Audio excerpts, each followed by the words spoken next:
সুখ চাইলাম, দুঃখ দিলে অন্য কারো হয়েও আমার স্মৃতিতে রয়ে গেলে। তুমি ভুলে গেলে আমায়, ভুলে গেলে আমার ভালোবাসা, ভুলে গেলে তোমার দেওয়া কথা। পূরণ করতে পারলে না, পূর্ণতার স্বপ্ন দেখালে অযথা। এ পৃথিবীতে রয়েছে তোমার থেকেও হাজারো সুন্দরী রমণী। তোমাকে ভালোবেসেছি বলে আমি তাদের দিকে তাকাতে পারিনি। তোমাকে অবহেলা করে মাটিতে রাখিনি, রেখেছিলাম এই অন্তরে। যাকে হাজার জনের মধ্যে বেছে নিলাম, যাকে এই অন্তরে রেখেছিলাম, তাকে ভুলবো কি করে? তুমি ছিলে শ্রেষ্ঠ অভিনেত্রী, নিখুঁত ছিল তোমার অভিনয়, ভয়ঙ্কর ছিল তোমার ষড়যন্ত্র।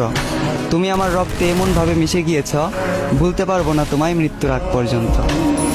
আজ আমার দু চোখে টলমল করে পানি, চোখের পানি যদি একত্রিত করা হয় হয়ে যাবে নদী। জীবনটাকে আমি উপভোগ করতাম তুমি আমার সাথে থাকতে যদি। তোমার কথা মনে পড়লে আগুন ছাড়াই পুড়ি, তোমাকে পাবার জন্য আজও আমি কাঁদি।